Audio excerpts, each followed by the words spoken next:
Hello, lovely people of the dance music event in Berlin. My name is Gleb Lazarov. Today with me, Steve Shaden. Please welcome. It's the second day, and yeah, we'll have a little interview. I hope you enjoy, and let's have some fun. So, first question for those of you who did not talk yet to you or never heard of you. Who is Steve Shaden? So, probably the most difficult question. I'm a Sorry. DJ no problem. I'm a DJ producer and audio engineer. I am a teacher since 6 months at the Sci School in Milano. And yeah, my career started, I think, around 10 years ago, producing. So I basically started as producer into my home, like a little rat into a laboratory, you know. And then slowly, with the musical success with production, I was able even to perform around Europe, especially a lot of times in Germany. And yeah, basically, this is what is Steve Shaden. That sounds pretty cool to me. Thank you. Thank you. Maybe could you tell our audience how it all started? Like, how old were you? What was your first setup? So, my first setup, it was quite basic one, because I had just a computer and 2 monitors and a room that was reflecting all the possible sound that there was around. So it was not so easy in the first step to be able to make that step forward to make my music get better and better, because I had not the instruments for be able to do those things. Then slowly with the grades that I take at Sci School, I started to learn more, to take care more of the place where I'm going to produce my music and to make the mastering. And this allowed me slowly to improve myself, because I think that is really important for sure to have a good knowledge of what you're doing. But one of the things that is more important for who is going to produce music is to be able to listening what you're doing. Totally, yeah. Because the most of times people are producing with small monitors inside a room, or maybe they are living in 2 apartments and they are using just headphones. So you're not maybe able to listen exactly what you're doing, but you listening what you can listen. Because, for example, small monitor have really not good answer in the low end. So you try to make your best for what you are hearing in that moment, but you are actually not hearing everything. So that is something that I think is really important for who want to make this as work in future. You have to be aware of your room, of what is the real sound that you are producing. And the only way, if you are not able to have a great studio, or maybe to have great monitors, or maybe to have a special acoustic treatment into your studio, is continue to listen to the music that you are producing in a lot of devices, because it gives you a lot of information in your brain. So maybe you are listening your music into the studio, is everything perfect, then you go into your car, that is what happened the most of time. You press play to the track that it was perfect until the day before when you were listening in studio, and it's a total shit. So basically, you must be able to recognize the information that you have from every listening. And with your brain, you have to elaborate those information for improve yourself in the next step. That, I think, is a kind of must for who want to produce his own music. Yeah, totally right. I mean, room acoustics and acoustic in general is, I think, a pretty big and pretty complicated topic, to be honest. But you're right, I have a client, he's always coming with his little iPod earbuds, and he's telling me this hi-hat is too loud. I'm like, man, let me listen. And often he's just right. So it's also, I think it's important to listen on many different devices. On many different devices, yes, absolutely. Absolutely, especially nowadays. We have a lot of tools that allow us to be able to catch exactly what we want. For example, if I want to have a more precise listening, I will go with some high-quality headphones.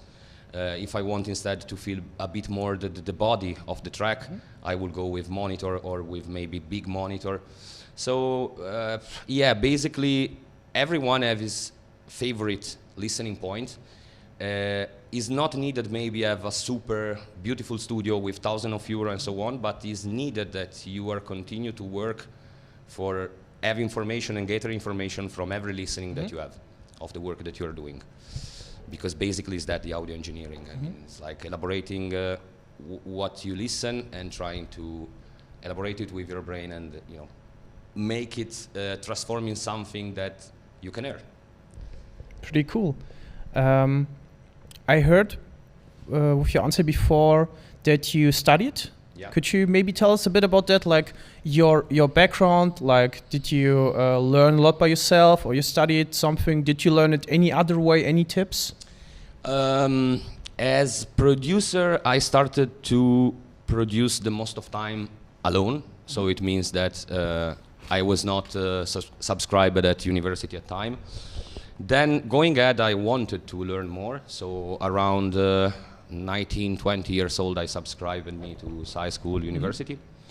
I take a degree there, and basically, I think that for who want to produce electronic music, is not maybe a must to be an audio engineering, but it can give you a lot of knowledge that you can use then in your project and make your life easier.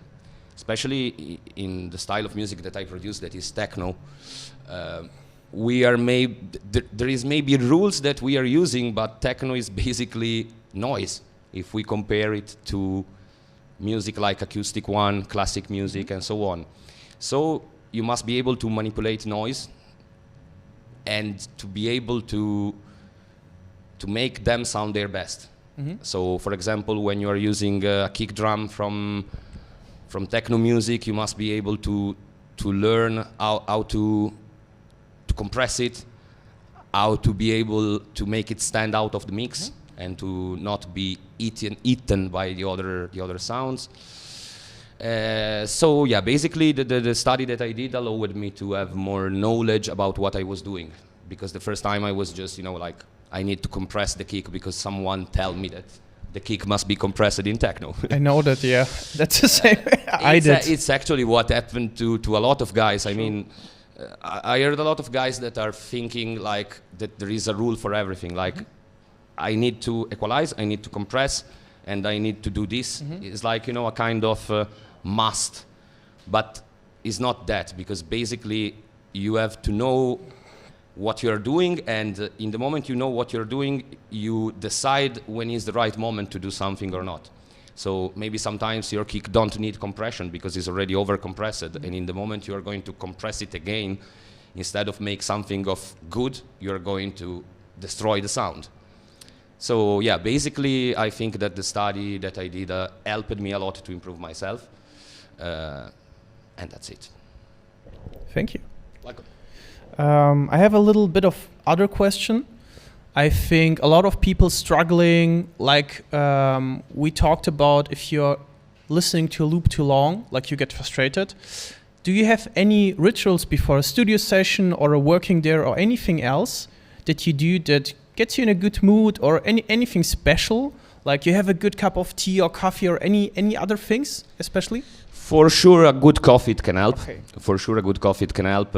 You must be in a comfortable situation, because basically, when you're going maybe to work in a mastering or in a mixing for a client, you are going to listening the same track a lot of times. So, if you are already not feeling comfortable in the place that you are, or in the moment that you are starting to make this job, is not going to go like good, because you're making something that stress your brain, and you are already stressed by yourself.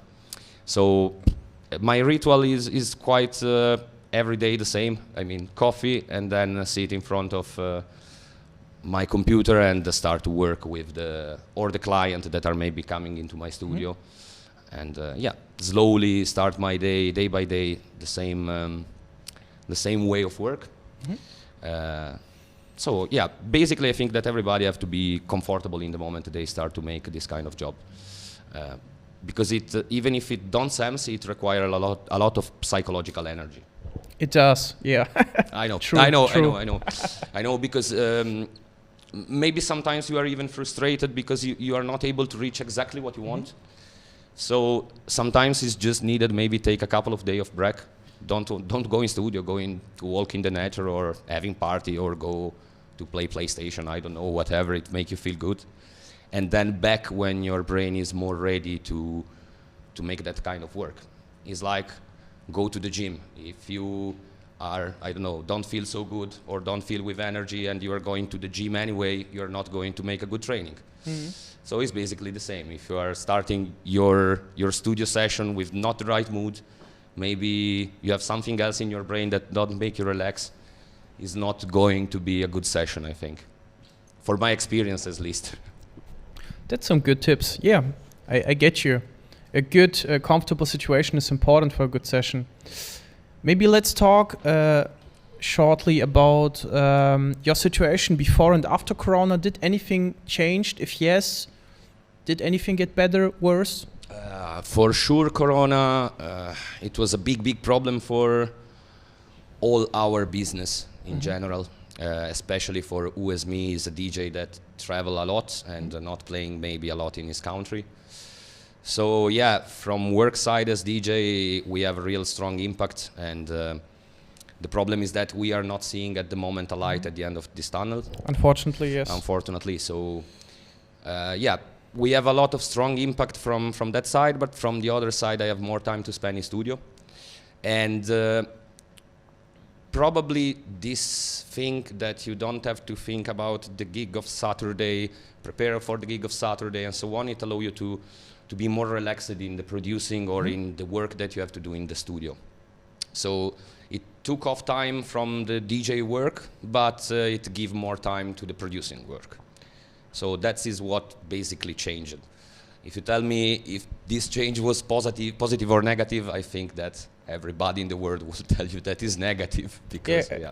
I was just asking positive, maybe you just got more work in the studio, you know? Yeah, basically is that I have more time for staying in studio, I have more work. The client of my mastering service are increased, because as I have more time to stay in studio, even my client have more time to stay in studio. So they need quality mastering. Yeah. So you have a lot of more work to make in the studio.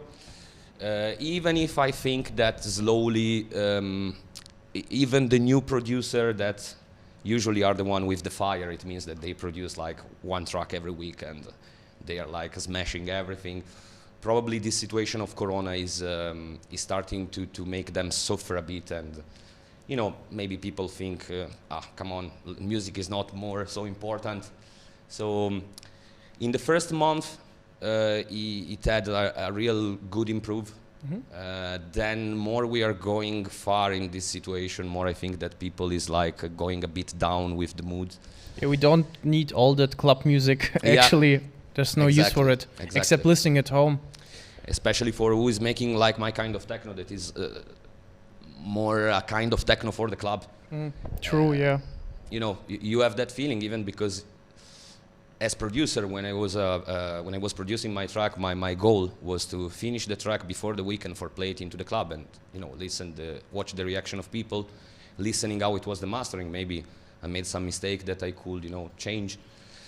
Instead, now it's like you don't have anymore that feeling. This allows you to be more relaxed, because you have not rush, but at the same time it miss you that last step that allow you to make you feel fine with your job. I understand. Like this last bit of kind of success when the track works and the people like it. You talked before about mixing, mastering. I pretty exactly know what those terms mean. Could you maybe explain to our audience what's the difference between mixing and mastering? I think a lot of people get that a bit wrong. Maybe you could help us out. Sure. Mixing is basically the process that there is in the moment that you are producing your track. So you produce your own sounds. You are matching all the sounds into your track. You are creating something that for your brain is good, for your soul is good, and the mixing is the moment where you have to stay well together all those elements. So it means that every element have to have his own space. I think that mixing is something of really creative, because you don't have just to make sound everything good, but your target is even, maybe for my idea, in one track I want the synth that is more loud, because that is what I want to communicate to the people. Maybe another artists don't want that. So there is basically even a lot of creative purpose in the mixing. Then there is, of course, a lot of technique in the mixing that can change totally the sound that you are going to produce. For example, starting from distortions that I use, for example, a lot in my kick and bass drum, or adding harmonic, extra harmonic to a synth for make it sounds more present into your track. Basically, that is the mixing. So it means you are trying to create a good synergy between the elements that you choose to have into your track, or that your client have into his track. The mastering instead is something of totally different. Mastering, I think, is like another way of see the music. You are seeing the music as energy, and you have to try to give the right energy to the right element for make sound the track in a way that it can be good for everybody. Sometimes it's not easy master your own work because you know too much. Listen too often. Yeah, you listen too often, and then maybe you know, I don't know, the kick is having a peak at 60 hertz. The snare is having a peak at 22,000 hertz. And you are, how to say, getting influence when you're going to make the mastering, because you know all those things. Instead, in mastering is really like if another person have to sit in front of the chair and watch everything from outside without know all what there is before. It's like just managing the energy, managing the image of the sound, and be able to make sound that track in the best. Removing resonances, clean the audio from unuseful frequency. And that is something of really even common, because maybe in your mixing everything is perfect. It means that every channel is rightly equalized, is rightly compressed, but it's normal that some sounds are going to match together. So it means that some frequency are going to eat together. Maybe the snare is going to eat a bit and catch the same peak of, I don't know, the bass line. So in mastering those things, it allows you to have a separate vision. It means maybe I feel that there is a resonances that is created by the two sounds that are going to eat in the same moment. And it's something that in the mixing you can fix it, basically. You can just fix it when you are at the end of the process in mastering and say, okay, this part of the sound I don't need it, so I remove it in a way that my message at the end is more clear. I often make the example when I teach at the school about the conversation with one person. If I'm having a conversation with you and we are surrounded by a lot of people that are screaming, yelling, and so on, you have to use more attention for catch what I'm saying to you. If instead there is a silent area and we are speaking like now, you are more focused in what I'm telling you, and it's more easy for you to understand what I'm going to tell you. That is basically what happened in the mastering with the resonances, because your ears are having a lot of information in the same moment, and you need to clean up the information that are not needed for become your track a clear message to the people that are going to listen to it. Good example, true. Thank you. Maybe for the beginners, do you have any tips? What to mention when you start, what to buy, not to buy, on what topics? Do you need like to read a lot, or other topics you can just ignore at the beginning?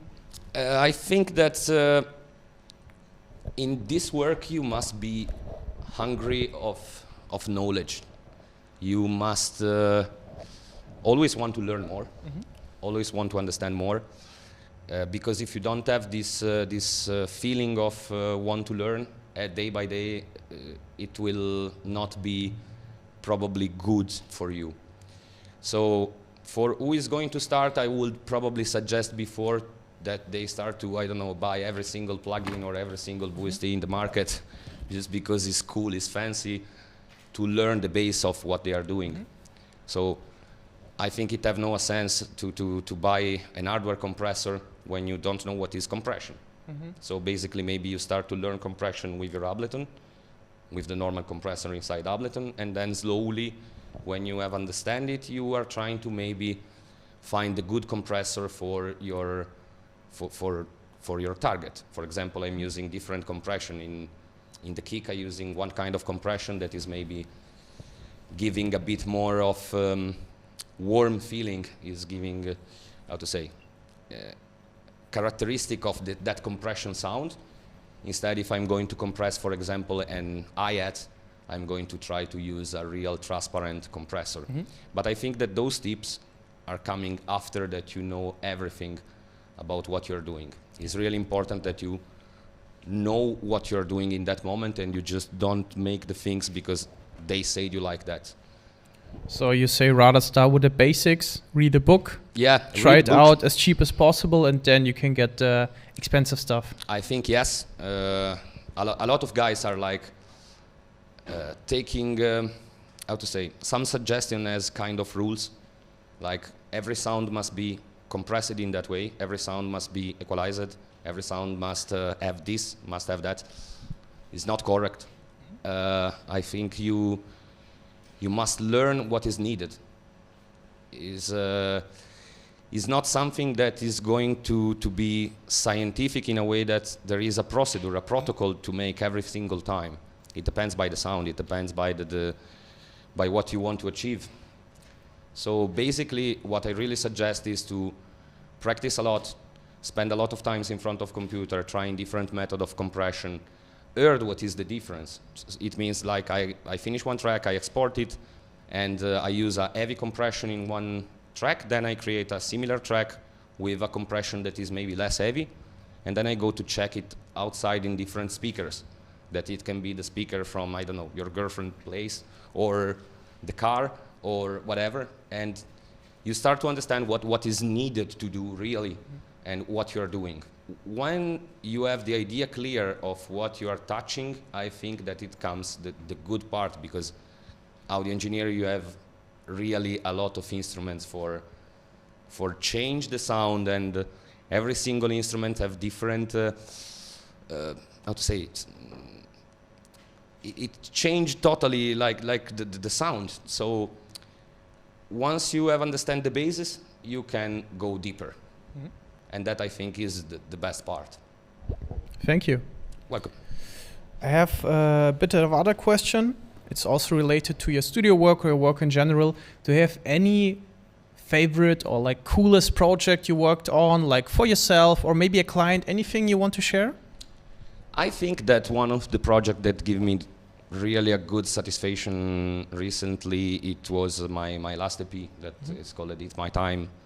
It was being released in my label. It was being produced in the first month of lockdown. So in those famous moments that I was telling you before, where the mind is more free to be in studio and you're feeling almost good about this little break, because at time we didn't knew it was so long. True. Yeah, so we thought it will be over. Yeah, exactly. 1 month, maybe 2, maybe 3. And I really enjoyed that time on producing and on finalizing that EP, because I had a lot of time in studio. I tried to experiment different things. For example, in the kick and in the bass drum of It's My Time, I was like working a lot more in the impact between the area of 100 to 200 hertz. That is something of uncommon, because usually the big sound system into the club are working well from 40 to 80 hertz, because you have the feeling of like the punch in the cast in that area. From the subwoofer. Yeah. Instead, I was working more in the boom zone, and it gives you a really nice feeling, because when you play that track, it's going to stand out of the mix. I mean, you are mixing maybe that track with another one, and in the moment it enters that track, I think you feel it, because it's going to hit into a different place, and so it's easy to mix.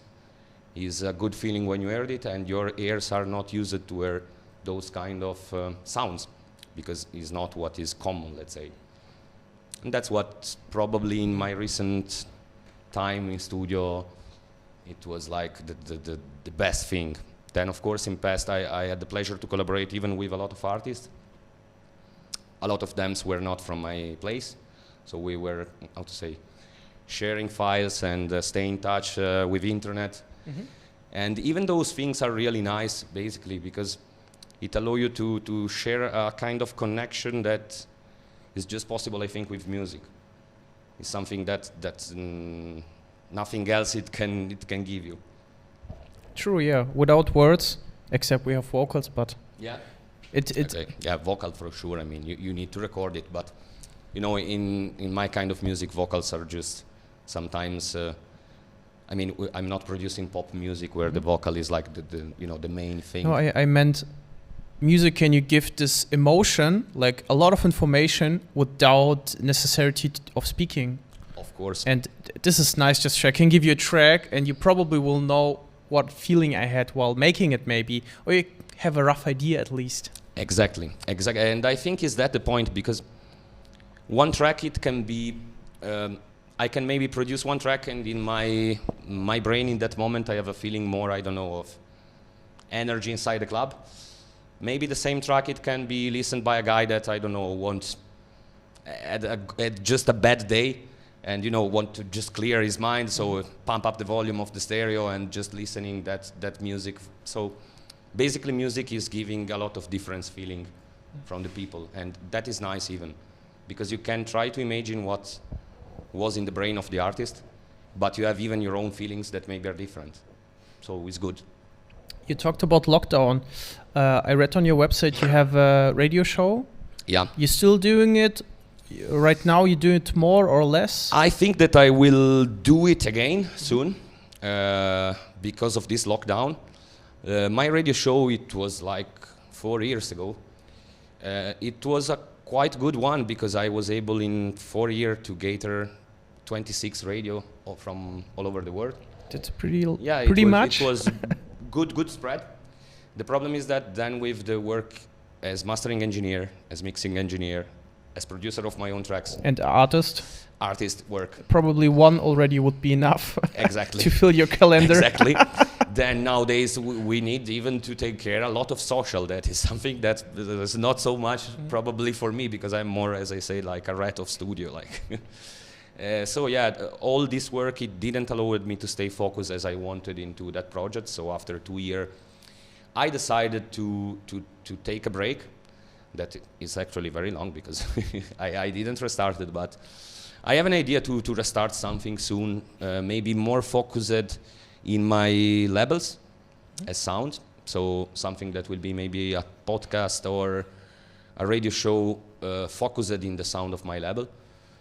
And yeah, basically it was a nice experience, even that one on the radio, because it's something of different. You don't have the feeling of the people, but you know that you are making music for making a set for people that can listen it into the car, into, I don't know, whatever. So it's a different approach, even as DJ. It's kind of you're sending your music out to the world. Exactly. You have to communicate who are you.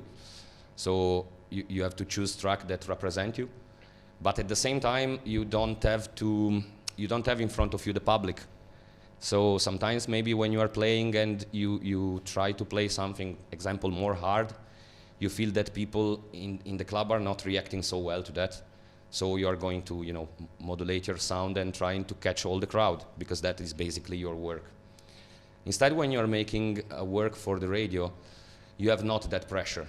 You can really communicate what you want in that moment. And I think it's a different approach even as DJ. So it's really nice. It's really a different way of selecting music, of mixing music. Is something different. Another connection, I understand. Steve, unfortunately, already my last question. Really enjoyed the talk. Thank you. Thanks to you. Do you have any favorite artist, inspiration, or group of artists? Like, could you tell me something about that? Would be really interesting. When I started to listen to techno, I was really young. I had like 14 years old, and the techno in Italy, it was really different. We had like progressive techno. There was the first wave of hardcore music. Our style, it was probably making his first step. So I had a lot of influence from that sound, and I tried to keep them, because I think that music is you can't like find every time something that is different from or that is new. You have maybe to take something from the past that you like and try to use it with your own creativity and make it yours. So if you tell me in past what artist probably it was like, I don't know, a kind of symbol, I can tell you Chris Liebing, for example, back in times. Then for sure nowadays there is a lot of different acts. Artists like Chris Liebing changed, for example, a lot of sound. But yeah, basically I respect every single person that are making a creative work, because I think that you can't judge something that is artistic, you can just express your opinion.